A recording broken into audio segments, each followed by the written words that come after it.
Welcome to another episode of Follow the Brand TV. I am your host, Grant McGaugh, CEO of 5-Star BDM, a 5-star personal brand and business development company. I want to take you on a journey through another deep dive into the world of personal branding and business development using compelling personal stories, business conversations, and tips to improve your brand. By listening to the Follow the Brand TV series, you will differentiate yourself from the competition and build trust with prospective clients and employers. You never get a second chance to make a first impression. Make it one that will set you apart, build confidence, and reflect who you are. Building your 5-star personal brand is a great way to improve your skills and knowledge. If you have any questions for me or any of my guests, please email me at grant.mcgaugh@5starbdm.com. Now, let's begin with our next episode on the Follow the Brand TV.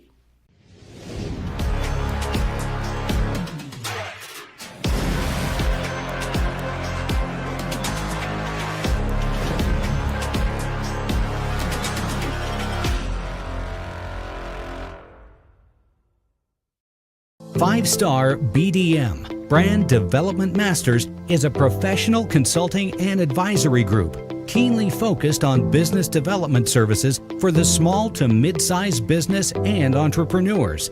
Although every business is unique, they often share business development challenges that can be addressed through smart branding. Services include process improvement and operations, digital strategy and transformation, business intelligence, digital marketing, and personal branding. Our business and personal branding company has helped a number of professionals and organizations to optimize and grow. This results in more business, more opportunities, better reach, positive outcomes.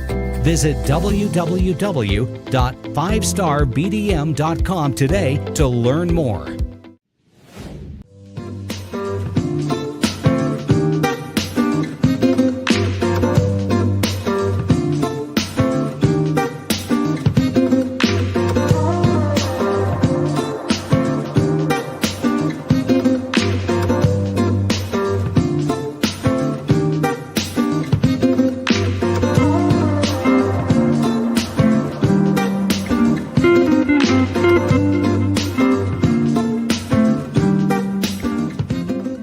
So I lost kind of everything. I lost my father, my advisor, my best friend all at once, and had a moment when I was kind of leaving the nest per se. And it was a transformative time. Obviously, it was very tragic, and I could have gone a lot of different ways. I think the new friends I had met in New York City were kind of like, hey, like he could go a lot of different ways now.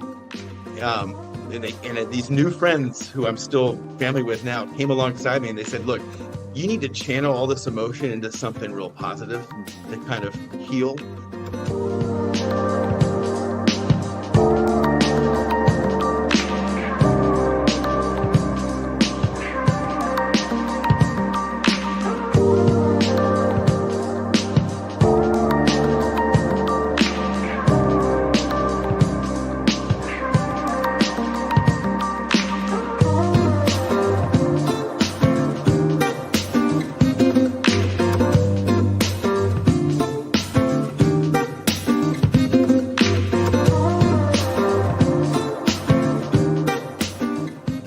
It can also be a really wonderful way in which you can communicate with your audiences to talk about your values.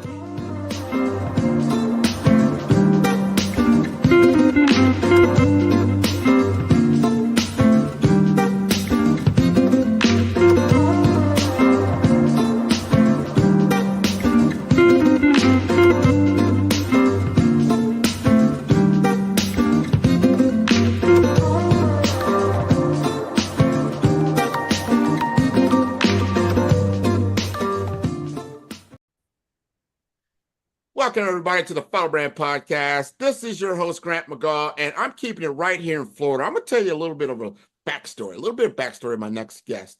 I was at a Tech Hub Gala event in West Palm Beach in the summer, and they brought out this new moderator. He's going to be the MC of the program. It said Alex Price. I was not familiar with Alex Price. He comes out, and you ever had that experience where it's just, instant energy. It's like this guy just came out like bam. And it was like an Orange Crust commercial. Remember that? It just came out, just instant flavor just came out. This guy is just lighting up this stage, and he does it throughout the program. I'm like, I gotta go meet this guy. This guy is awesome. So I go backstage, we get to chopping up, we get to talking. He's talking about different, endeavors that we're involved in. He's got his daughter there with him at this event. I said, man, this guy is about something. He has a story, he has a passion, he has a mission. I need to really get to know him. So then we go meet for lunch. We really hit it off. I said, you know what? I want you to be the MC for our HIMSS Integrate conference because I can't do this without you. I just can't do it without you. And he just jumped right on in. We had a fantastic Integrate conference. I think it was October 24th. But I want you to, first, we're going to do a little bit of recap of that, and then we're going to really dive deep into the Alex Price story. So, Alex, you'd like to introduce yourself? Well, Grant, I mean, I got to match your energy. So I'm going to up my game right now. I'm going to have a little sip of my iced coffee. All right, let's do this. It's an honor to be here. I mean, I'm a big fan of what you do, of your podcast. I've tuned in a bunch. It's one of the really good ones out there. I mean, it really, really is insightful, and the energy that you bring out people's stories, which I love. I'm a connoisseur of a great story, and I'm in the middle of my own in a lot of ways. I mean, I'm kind of on what I would say the third kind of act of my career, which is nice because you have to kind of keep reinventing yourself. Um, so we'll talk a little bit about my background, but right now I have recently launched, as of this year, Mission Impact Strategies, a consulting firm. I've got some wonderful partners across the state where we're helping nonprofits and companies really scale the impact that they're making in the community, and then how do they tell a really inspiring story around that will engage customers, excite their associates, and get communities bonded with these organizations. Along with that, the CEO in an interim basis of Project Opioid Florida, which is a passion project of mine. I'll tell you more about that now. So last week when I was at HIMSS South Florida Integrate, I was blown away. I'm sitting there on stage and I'm like, we've got every single South Florida hospital CEO, every single South Florida hospital CIO really talking about, I mean, this has been an exciting, dynamic industry for decades. But now, I mean, I feel like there is something going on that is just so transformative. I'm sitting there and I'm like, I got a job to do. I got to stay composed. And I'm sitting there, my wheels are turning, especially in this world of AI. I mean, we don't know what this is going to look like in 5 or 10 years. Yeah, But what I yeah. do get excited about is how many lives that can be impacted for the good in healthcare IT in this age. I was excited, and congratulations on putting on really a world-class event that I think people were inspired, but I think they also walked out of there with some real equipped in a really, really, really powerful way. Well, the feedback we got from the audience was stellar. And we talked Yeah. about this a little earlier. We plan these things. When you have a signature branded program, and the signature branded program for the South Florida HIMSS chapter is our Integrate Conference. It routinely draws about, 200 to 300 people every year. And this was our 13th year. And I wanted to do something special as the third year of being the program chair, is to bring a little bit of what we call big HIMSS. There's 30, 40,000 participants, attendees that go to the major HIMSS conference. And I wanted to bring a little piece of that to South Florida. Now, how did I do that? Dr. Gita Nair, Dr. G, as she's affectionately known, is on that. She's a global thought leader in healthcare and technology, and she's a physician as well. Now, she was the moderator for Big HIMSS, but she lives here in South Florida. So, of course, I use my Alex Price, personality, and I go and I approach her and I say, hey, would you like to do something here locally? She said, why not? Let's do this. And as long as it jived for the schedule, she did it. And then we were able to fly in Ed Marks. Ed Marks is like ex-CIO of Cleveland Clinic. He said, Grant, whatever I can do for you, I will do it. Then we had Vitas with Patrick Hale. He said, man, of course I'm going to do this. I can't be able. So when you start seeing that kind of lineup, then when you get the CIOs and CEOs of all these organizations, and then when you attract you attract policy, meaning the Yeah. senators, Senator Yes. Harrell, Senator Rodriguez. You got Tom Leary from Big Hymns coming to our conference, moderated by Lisa Rollins. I'm blown away. Think about it, you're blown. I'm blown away. And then I get Alex Price. Come on. I said, you know what? We need somebody who's got the moxie, who has the gravitas to be able to grab the mic, move this thing forward just a little bit. What did you learn from your experience? Oh my goodness. Well, I learned that I need to dial in because the train has left the station in terms of the AIization of healthcare IT. You know, it's funny, because I got introduced to HIMSS about 15 years ago when it was all about, this was right when the Affordable Care Act was passed. It was all about digital medical records and, the prioritization of all that. Telehealth was still at its like infancy. And remember, that was like a very special time. Yeah. And now I feel like the rate of change in healthcare technology is it's mind blowing. And I think what I took away from was that you know no one exactly knows what every year is going to be like, and people were I think were humble about that in a way. They're very excited. They realize that there's a tension, I think, between the possibilities and how we need to go after them and the responsibility to handle these technologies in a very, very thoughtful and cautious way too. I feel like there's such a balance there, and I feel like there was a lot of honesty around that Mm-hmm. because that's how I mean, I must say I've considered myself almost a late adopter of AI. Only a couple years in. For a lot of us, it wasn't until Chat GPT became mainstream just 2.5 years ago that we're like, oh, I better get on this train. And so, but I'm realizing that especially in healthcare, I mean, every industry is being transformed, but healthcare, I mean, the opportunity to treat and cure diseases and just thinking about like aging parents and just like the longevity that we might be able to see from a life perspective and what that can mean for us and our families and friends. While it's really cool on just like on a nerdy digital basis, just thinking about the human level, to me I just was like, wow, what a time to be living. And I'm not in that industry per se. I'm really almost just a beneficiary of what's Yeah. all Yeah. happening. And I felt very grateful. I think, of anything, I felt grateful to be in the presence of what you had orchestrated. I was like, wow, I don't want to let him down because this is a real Oh privilege no, to be you did not amongst let me down at all. And global thought leaders. And I yeah, think that's one of yeah, the great things yeah. about being in Florida.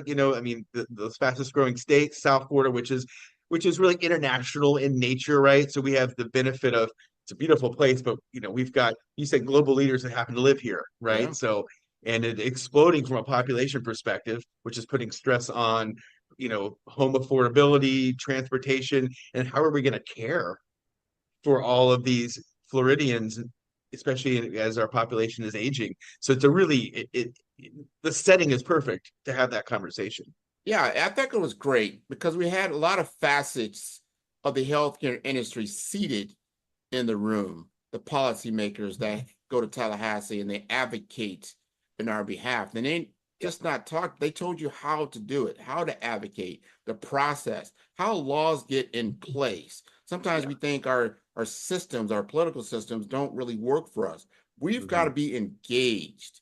Once you're engaged and you understand the process, you can get things done. Now, I'm curious about what Hmm. you're doing because you know, it's one of the elephants in the room that we were it got a lot of light before, but seemed like they're not talking about it as much, but it's still there.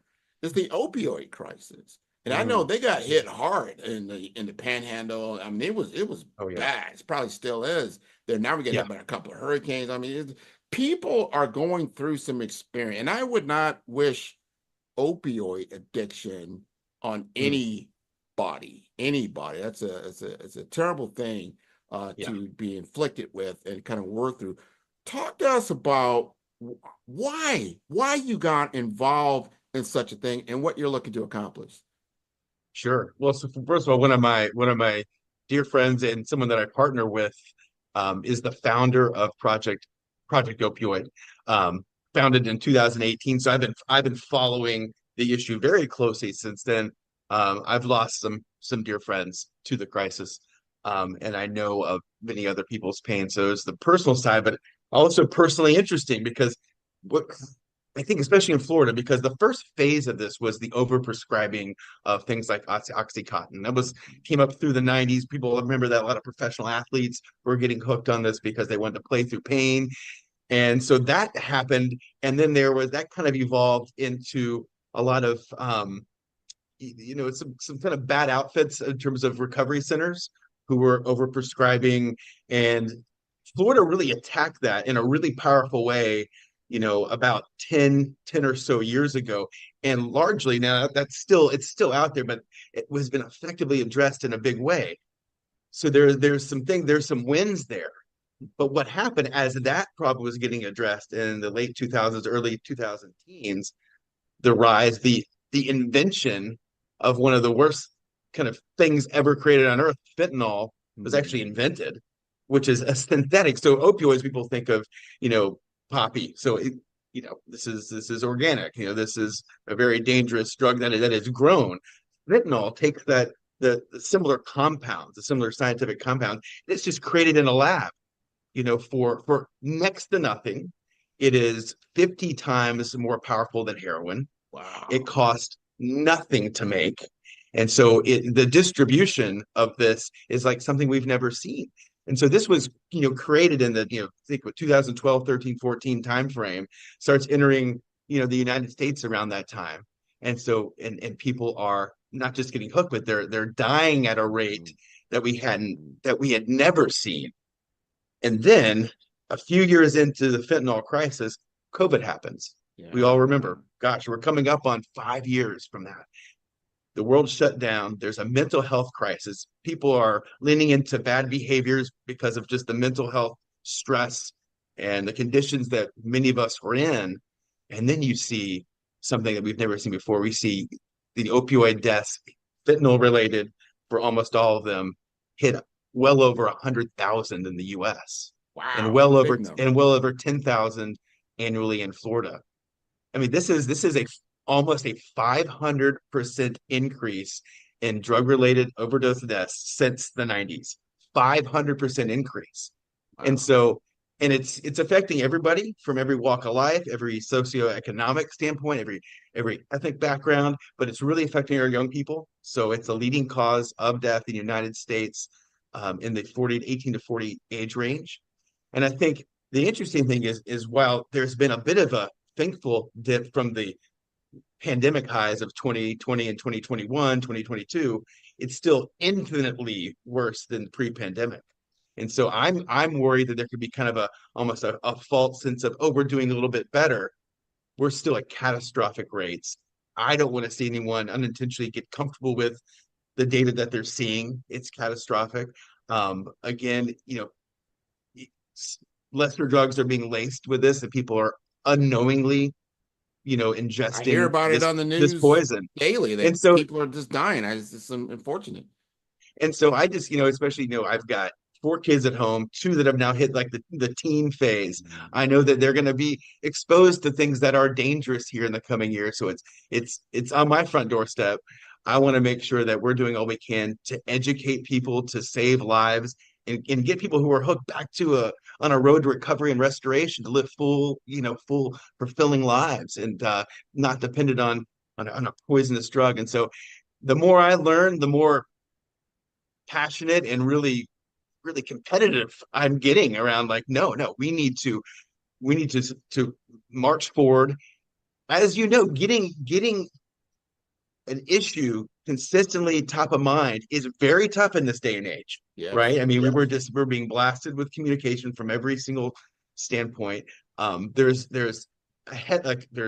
dramatic headlines flying at us from around the world. We know what's going on in the Middle East at a moment's notice that never in human history was that the case. So it can be very hard to even keep an issue like this front of mind for leaders and citizens. You have to be constantly championing it, talking about it in interesting ways so people take note. And you can't rest. You can't rest. You cannot rest. This is a big problem. Well, drugs has always been a problem in American society, but we can't take our eyes off of the ball. Now, we've taught you framed the problem very, very well. I want to understand what you're doing because you're big into philanthropy, you're big into social causes, you're big in community relations. What conversations are you having that you think are having impact that could bring some relief in this area? Yeah.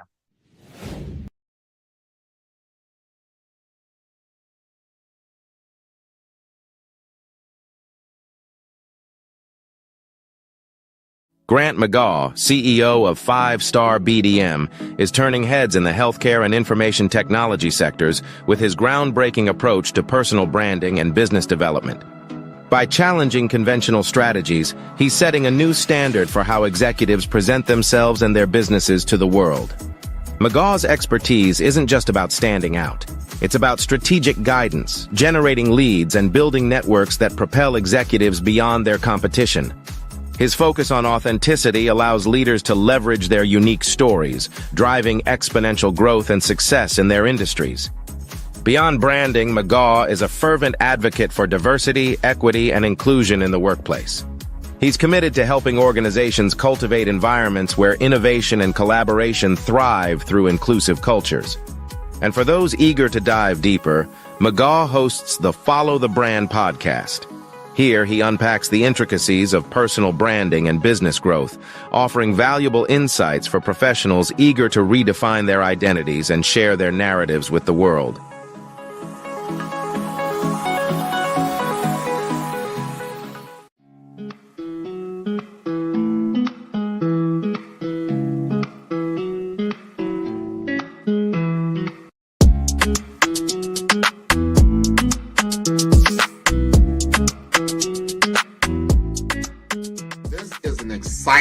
Exciting time to be in digital marketing with the advent, the explosion of generative AI chatbots. They're better known as ChatGPT. There's Bard, there's Claude, there's all kinds of this new one came out called Gemini. There's so many different tools that really what it comes down to is that it's made my business more precise.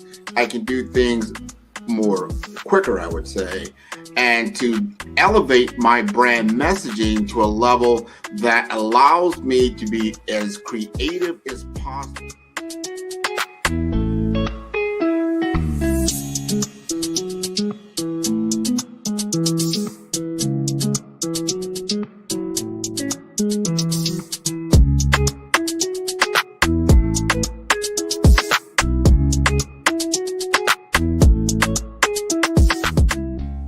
Digital market economy is taking the world by storm, probably over the last decade or so, but is really escalating now in the advent of AI because it is a game changer for a lot of businesses. It's not just all the big boys that can play in this space because of cloud computing, because of mobile computing, and now you have these tools at your disposal.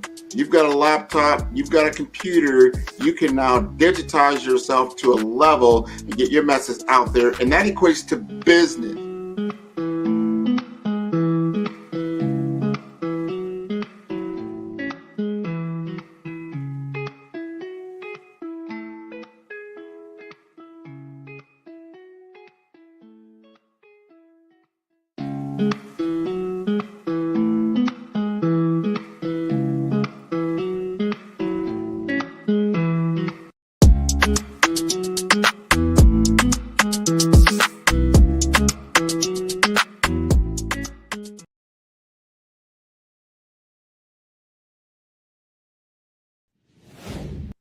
So one of my favorite things to do, and I think one of the most impactful things you can do, is to bring people together who would otherwise probably never hang out and otherwise probably never work together. I think that's where the magic in making change can happen. And that means, ooh, I'm gonna say something crazy. Republicans and Democrats actually working together in independence. Yeah, Ooh, yeah. I love it. And I think if you can bring people together around, hey, why don't we save lives? Okay. Yes, let's start with that premise. Getting people from cross sectors. I mean, that's something that you do. So bring in healthcare, bring in law enforcement, bring in, the politicians, the business leaders. If you want to move things forward, you got to bring business to bear on these issues. And of course, our nonprofits who are, expert in these issues, but you got to bring business together. So I bring in coalitions. I think it's a national and global issue, but change to me happens at a local or regional level. So you bring together these cross-functional groups of top leaders at a, call it, county or city or regional level, and say, hey, let's agree this is a problem. Let's listen to all solutions, and even from non-traditional sources. So let's have someone who's outside the space weigh in on it and come together to push legislation when needed, create big awareness communication campaigns that will be in people's face. Other solutions, for instance, like life-saving drugs like naloxone, Narcan, people know by that. Let's make sure that that's, because we can't help people get a better life if we don't save that life on the spot. But it may be a different issue that you're facing. Maybe we're talking about, the housing crisis. Maybe we're talking about homelessness, whatever it is. To me, it's local level, it's cross-functional, it's strange partnerships you would never see before, and getting people to actually work together when they otherwise probably wouldn't. And what I love, this is just a byproduct of all that. Not only do we get the best solutions, you actually get these strange, never before seen friendships. Yeah. Where, Yeah. you know what I'm saying? Yeah, Like, I know I exactly would what you're never saying. would have thought I'd even talk to that person. Now it's like, I can trust them. I don't agree with everything, Yeah. but we agree. We care Common about ground. people. So Care important. about people, so we'll work together. I love seeing that. And so that's kind of, that can take on different forms, but that's kind of the basic formula. No, that's great. I'm starting to get the wind of what you call your business mission impact strategy. Mhm. Let's make some impact. I want to go a little deeper into your Alex Price story. People don't know your background a little bit. Some people do. No, not a lot of people know. You've told me some of that. The Yeah. Florida, the New York, back to Florida, the corporate grind, doing your own business. Talk to us about the Alex Price story. Oh gosh. Well, I know we have limited time, so I'll try to hit on some critical moments. First of all, I had the benefit. So I grew up in Pensacola, Florida, which is, I say, it's same state as South Florida, different country, very different. More of that Alabama, Georgia vibe. I love all the state. I love the diversity of Florida. So I grew up in the Panhandle with a wonderful family. My father, Billy, my mom, Penny, my sister, Amy, who's now a sitting circuit court judge in the Nice, Panhandle. So nice. she's amazing. She's always been, the better one. So I just try to, pull my part. But I had the benefit of a great family. We were a great middle class family. My dad, it's funny, my dad, when he was my age right now, which is 46, that's the year he went out on his own. He Nice. worked for a big recruitment firm, that he started his own. It's really kind of cool. So I had that benefit. Went to Florida State. Then I was ready to kind of take my talents to New York City for grad school at Columbia, and to also work. It was a night program. And my dad drove me up. It was sort of like, hey, we set you up now. You got to run, boy. Yeah. And so there was some good pressure there. And I got started on my master's and started working in the ad industry on Madison Avenue. And then about 6 months into that, my dad passed. Oh, And wow. he was, early 50s to heart. And he's my best friend. And he was also my career coach. He was a recruiter. So, that's Yeah. what he did. I had the best of the best. And so I lost kind of everything. I lost my father, my advisor, my best friend, all at once. And at a moment when I was kind of leaving the nest, per se. And it was a transformative time. Obviously, it was very tragic. And I could have gone a lot of different ways. I think the new friends I had met in New York City were kind of like, hey, like, he could go a lot of different ways now. And these new friends who I'm still family with now came alongside me, and they said, look, you need to channel all this emotion into something real positive to kind of heal. We'll help you do it. We brainstormed, and it was like, hey, let's do this.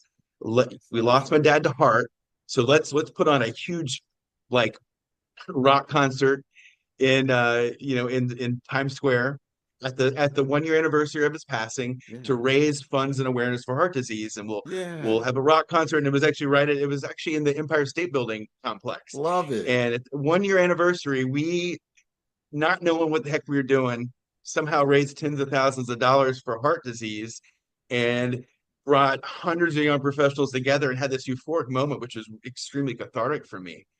And it was later that night, we're like, what do we do now? Like, I think we got to create a nonprofit. We got hundreds of young professional followers. We think we're onto something here. And so later that month, we founded an organization called NYC Ties. It was a nonprofit that kind of helped young transplants from around the globe that were coming to New York City to create strong ties with their new city by learning about its issues and getting involved in social change. Our hope there was to create kind of a movement where people would, not everyone's going to stay in New York. They're going to, after a few years, they're going to go wherever they go, but they would take that philanthropic kind of ethic wherever they go and drive change. And so that organization lasted, gosh, 15, 20 years. Wow. And so but that was a life-changing sort of experience for me personally, saying, hey, we're not guaranteed tomorrow. I know we're not guaranteed tomorrow. 100%. So let's make today count. But also my interests professionally and leadership wise were very shaped through all that. And I moved into social purpose kind of track from that point forward. Man, of course, we share that type of experience. I didn't even think about this till you said that. When my father passed, I was 46 years old. That's how old I was at the time. He was 67, but he died tragically from complications from a broken leg, which I don't want to get too deep into that. But I understand sudden death from someone that's not just only your father, but someone very close to you can be traumatic. And it leaves you in a certain state of what can you do? And what you did and what your network, your people that really had your back, like, let's put our arms around this and not just, obviously you're grieving, but let's just channel that energy into something better. There's some legacy here. Let's help. So I don't want someone else to have that experience. What can we do to prevent that? Right. Yeah, I think, and you got to do that throughout life. The tragic and hard things we go through prepare us to help others in unique ways down the road that we can't even foresee at the time. It's like the person who loses someone to an overdose. How tragic. They may be able to befriend someone in an incredible way, uniquely, who's going through that 10 years later. You never know, but you don't want to let any kind of experience like that go to waste. You want to somehow use that to help others. And it's interesting how it all works that way.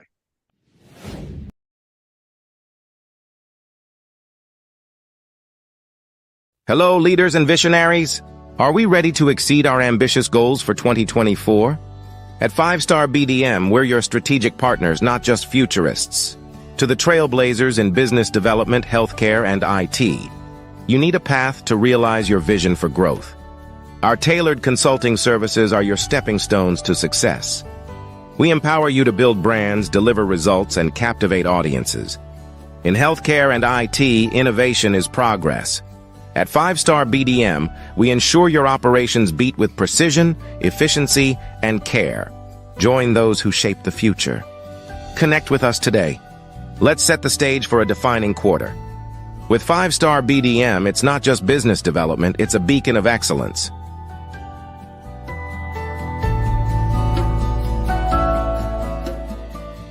Ready to elevate your brand and make a lasting impact? Dive into the world of the Fellow brand where insights meet action. Shop now at our e-commerce store for exclusive merchandise that speaks to you. Transform, engage, and soar with 5-Star BDM. Your journey to brand brilliance begins today.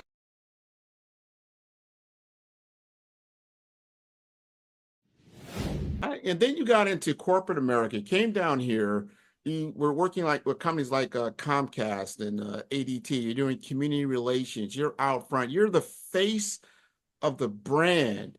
Talk to people about being because I think some people, they hide behind their computers. They hide behind their marketing. They hide in certain ways. They say, well, someone else can tell the story. Someone else can talk about our why. Why you, and why do you feel that is so important? Yeah. Well, I will say, you talk about why, and like most of us in the leadership world have read this book. I had the really, really special experience of having the author of this book, Simon Sinek, as a grad school professor. Nice. Before he hit fame. So now I look back at those years, I'm like, he was really working out seemingly a lot of his philosophies and content and kind of trialing it on us as students. And so, that was very powerful. So met my wife in New York City. We were wanting to start a family back in our home state of Florida. So moved back down to Florida 15 years ago and started this kind of corporate philanthropy journey. and partnered with and worked at some of South Florida's largest based companies, ADT, Comcast Florida, Office Depot. And with that, had the opportunity to not just run, but create foundations and social impact programs and platforms that would essentially be the emotional way we would tell the story of the company. Every company needs to sell top-notch products and services, obviously, but out there competing for hearts and minds for customers and supporters, I found that the vehicle of philanthropy is obviously important to help impact lives. Mm-hmm. It can also be a really wonderful way in which you can communicate with your audiences to talk about your values and to tie philanthropy in a strategic way to what you do from a product and service perspective. And so, that became, I kind of took the things that I learned, through Simon and through, my NYC Ties experience to these companies, and we would create essentially like the vehicle to express the ethos of a company. And by doing that, you and I, maybe even sometimes in dramatic ways, would look to kind of just embody that brand as a human, and try to get as many people, colleagues, to kind of do the same. And that became, in some ways, I would say, almost probably went a little too far a few times. But for instance, when I would work at, again, would call it, at ADT, it's about public safety and security, and so you become that person, and you're working with law enforcement and talking to the media about those issues, and you're feeling, and you're literally a walking, like, almost an expression of the logo itself. Office Depot, oh my gosh, it was about education and Title I schools, and how do we support family and minority led entrepreneurs and help them level barriers to opportunity. And so what was neat there is you create these little movements within the company, whether it be frontline folks working at a store or the folks in accounting who could be doing accounting at any company. So how do you create a differentiated employee experience? Like, yeah, I could be an accountant, or I could be an HR administrator anywhere, but I want to do it here because this company all of a sudden feels like it has a heart and a soul, and I'm really proud to talk about it on the weekends when I'm in the grocery store and I want to rock my shirt. And so, because what's nice about working in the nonprofit sector, or maybe in communities and education, is that there is a baked in social purpose. It's part of, for me in corporate America, was like, how do we bring that social purpose in a palatable way into the for-profit sector to help create employee experiences that were differentiated and very special? I had people would come to me and say, I would have left this company 5 years ago, but I really believe in what we're doing here. Yeah, I had that conversation so many times, and customers and communities saying, hey, like your company is now a pillar of the community, like you're a pride point of South Florida. And so that I would really try to do that. You can't do that as a singular operator. You got to build coalitions within organizations. And so that was something I got good at over time. Listening, which is useful in any arena, but it's really useful now as an entrepreneur. I tell you what you've done, and I get this question a lot, especially from my audience and my clients. How do I balance the personal brand and the business brand? You just gave us a textbook masterclass on that. And I learned a lot from a mentor of mine who was actually on this show, David Ocker. David Ocker is known as the godfather of branding. He's really about that. Businesses need to be not just about their profits, but about social impact. What is the social impact does your product have on the community at large? And what do you stand for? What is your pulse about? Because that doesn't give rise to people. You know what? We made $14 billion in profits last month. They're like, and what did you do with that? Yeah, what did you do with that? Having a bunch of money of itself, is that success? Or is success about we took this $14 billion, whatever it may be, and we changed the lives of other people? I am not against making profit. I'm just saying use your profit profitably, purposefully. You embody that. I love how you've taken that and say, this is my personal brand and the business brand, and I see the social change. You say Office Depot, that's just office equipment. We know when people take that office equipment and make change, it's important. It's super important to have those kinds of tools. Are you thinking about Comcast or ADT that's protecting, the home front. It's security. Why that's important? That's a big thing, because if you don't have security, something bad potentially could happen. So all those things are important, but messaging that has become a struggle, I think, in the corporate brand world, and where the leg up for people, and I want people to understand that the leg up is in the personal brand of that, of being able to tell the story. Most people, they'll see a commercial from a corporation like, oh yeah, they're supposed to say that. But if they see Alex Price saying something about that very same company, this is a fact. It has a reach of 542% more reach. Because people believe in people. They want to know from you. That's why testimonials are so powerful. But you can't just can testimony. You have to be authentic. We talked about this earlier, right? Be authentic, right? Right? We are in the age of authenticity. There was a time, when there were 3 stations, right? And so a TV ad on the Super Bowl was like kind of all you needed to like get your brand out there and to get people fired up about it. Now, oh my gosh, I mean, there is such, I feel like, a litmus test for authenticity. And you're right, you can get bombarded with a million sort of slick marketing sort of touch points and ads and commercials and marketing, the whole spectrum. But if you have someone who doesn't have to say, oh my gosh, I believe in that company, whether it's a customer or a community member or like a frontline employee who's not maybe making much, who's like, no, I believe in this. It's so powerful, but it's got to be authentic. You got to do that. I always say, like, I'm a firm believer that leadership is not about rank. It's not about hierarchy. You can lead from the middle. You can lead from behind, lead where you're at. But it's still at the same time so important for our C-suites and our CEOs to believe, because they have just enormous leverage on the apparatuses of these entities. Now, you got to be excellent with what you do in the business. Your product, your service, and your delivery of that has to be. So I'm almost saying, like, let's assume that that's the case, where it's not any either or. That needs to be excellent. But then if you want to differentiate, it's got to be these other things, and how do you engage in a community to make that community better over time. And there's a story around that, and I don't think it's bad to tell that story as long as it's authentic, because I come from a communications background. I love storytelling. I don't think that it's being on our chest to do that. People won't know what your values are unless you take the time to artfully and appropriately tell that story.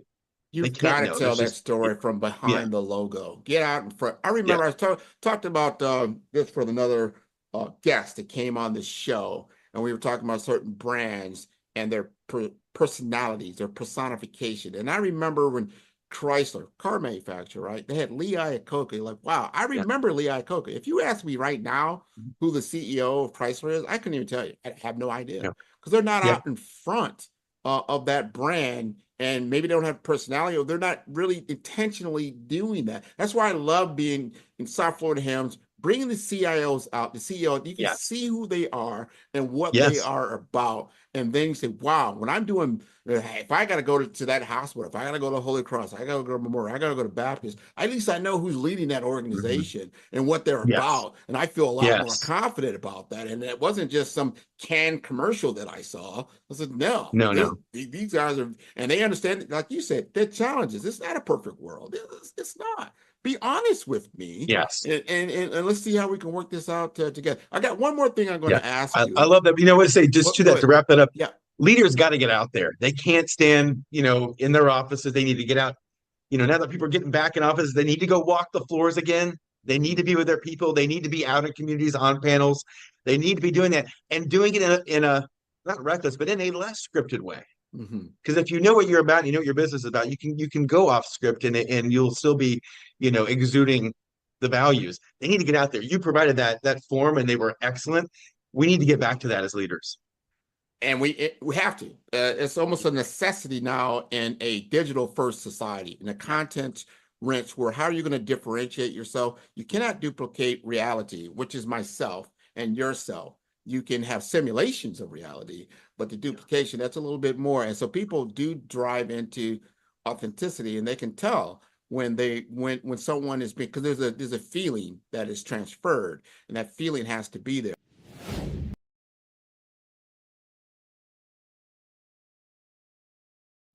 Follow the Brand TV broadcast host, Grant McGaugh, as he visits with top executives and entrepreneurs to find out their secrets of success with their personal brand. Follow the Brand TV broadcast host as he focuses on brand development to build better relationships, bring value to your business, relationships, and career. You will enjoy listening to each episode that is tailored to speak to you directly. If you're looking for this type of clarity in terms of building your brand, you have tuned into the right station. Each episode will help you to shape a conversation in the 5-Star BDM network of 20,000 professionals and become a springboard for your corporate engagement and business opportunities. Each guest will frame their story in the areas of personal branding, business development, career development, financial empowerment, and technology innovation. Grant McGaugh explains why he is the CEO and owner of his own professional career. Grant is an accomplished business leader and entrepreneur who wants to give back to individuals to grow their personal brand strategy. Tune in as he weaves his story about new possibilities, while to you exceed expectations. If you love storytelling, this show will make for fun.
I have one more thing, because the one other thing I brought up, what brought us together, and I'd be remiss if I didn't bring this up.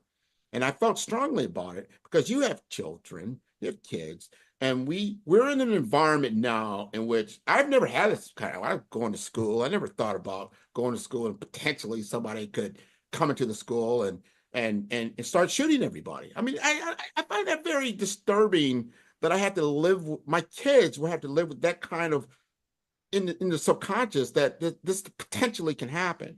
So I developed with a partner of mine the Help for You app by Building Bridges Communications that was co-developed by one of my business partners at Agile Infoways. I brought it to you because I know that you are in the community, that you understand these levers of government and these levers of social impact groups and where they're at, why this is important.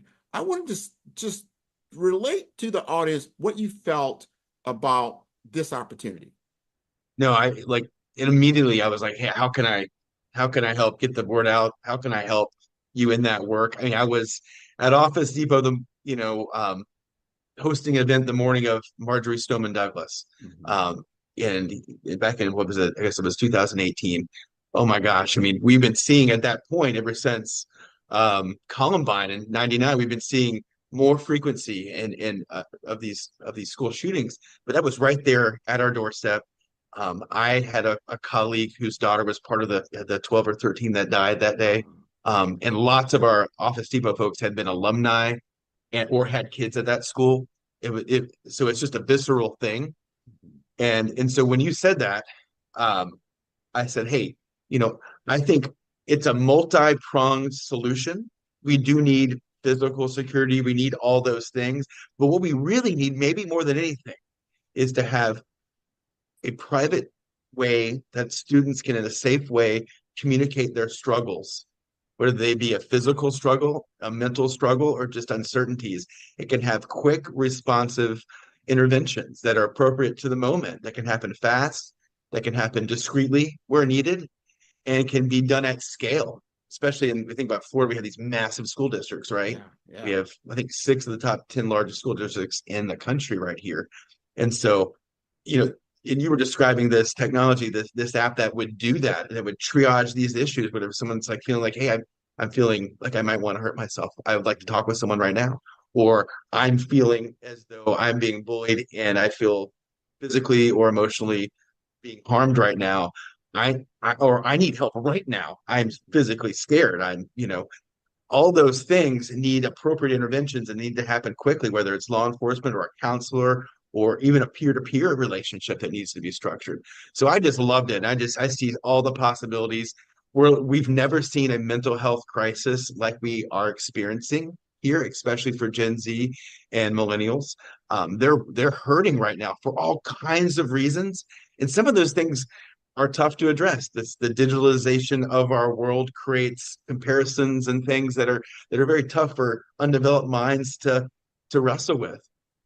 We may be able to impact some of that, but what we can definitely do is provide great sound interventions to help these young people navigate the very complex world that they're in and the unique situations that they're in. So again, I know that the power there is tremendous. Again, anything that me or any of my network can do to help propel that to scale, let me Oh, know. we're going to do that, because doing nothing is not an option. And that's what when I get in front of people and we talk about this, well, doing nothing is not an option. You got to look at your kids in the eye and say, well, what did you do?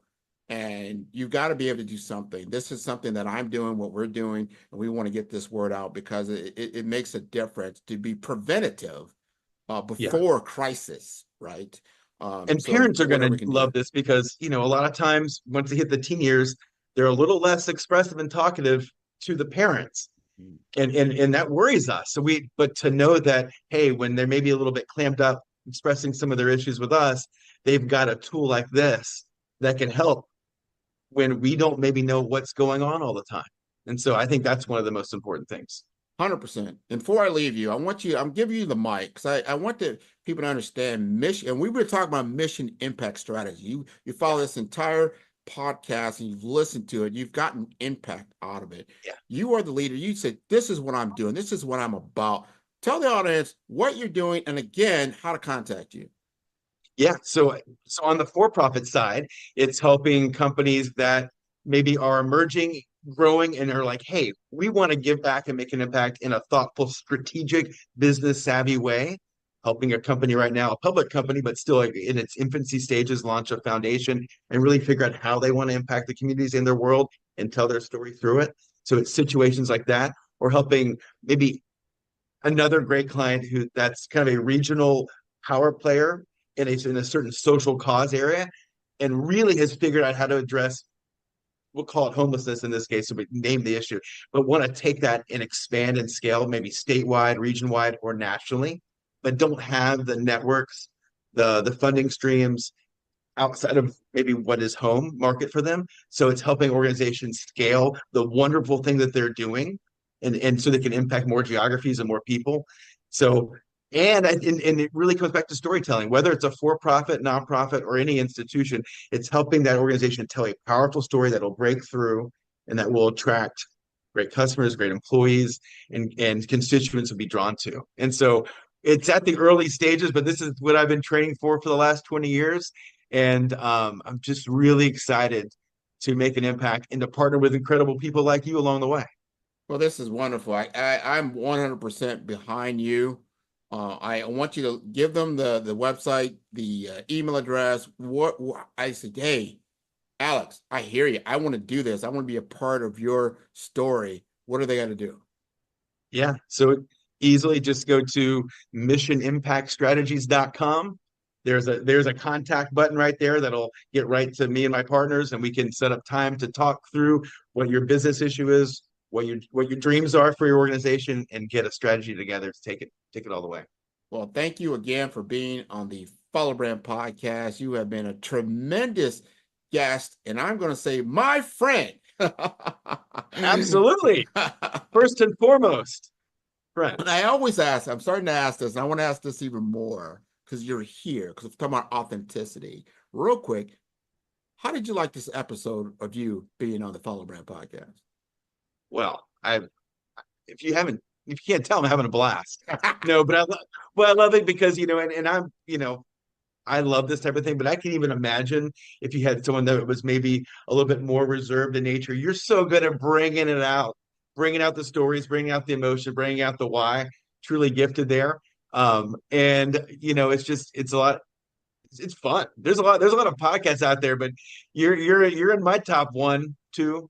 I mean, it's great. And so continue doing the work that you're doing, because I love how you pour into leaders, you help them tell a story, then you give them this forum to tell their story in this new, fresh way and to start showcasing it in a new, powerful way. And so thank you for that opportunity to get to do that myself. Oh, man, thank you again for being a guest on the show. Really appreciate the accolades. I want to encourage your entire audience to tune into all the episodes of Follow Brand. They can go to the number 5, that's 5-star, STAR BDM, that's B for brand, D for development, and for masters.com. This has been wonderful, and I will see you soon, my friend. You take care. See you soon. 5-Star BDM, Brand Development Masters, is a professional consulting and advisory group keenly focused on business development services for the small to mid-sized business and entrepreneurs. Although every business is unique, they often share business development challenges that can be addressed through smart branding. Services include process improvement and operations, digital strategy and transformation, business intelligence, digital marketing, and personal branding. Our business and personal branding company has helped a number of professionals and organizations to optimize and grow. This results in more business, more opportunities, better reach, positive outcomes. Visit www.5starbdm.com today to learn more. Ready to elevate your brand and make a lasting impact? Dive into the world of the Follow Brand, where insights meet action. Shop now at our e-commerce store for exclusive merchandise that speaks to you. Transform, engage, and soar with 5-Star BDM. Your journey to brand brilliance begins today.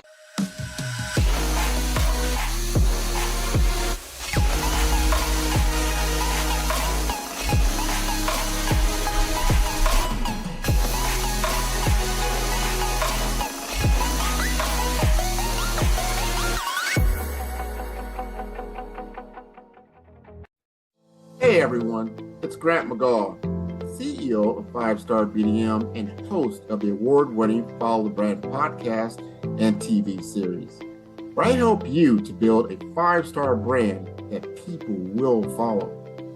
My genius is personal brand development through intelligent communication and helping you achieve your business and career goals.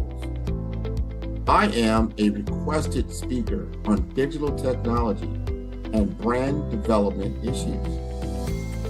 I want to work with you to increase the value of your current opportunities while attracting new ones. Every one of you is unique, and we all share challenges that can be addressed through smart branding.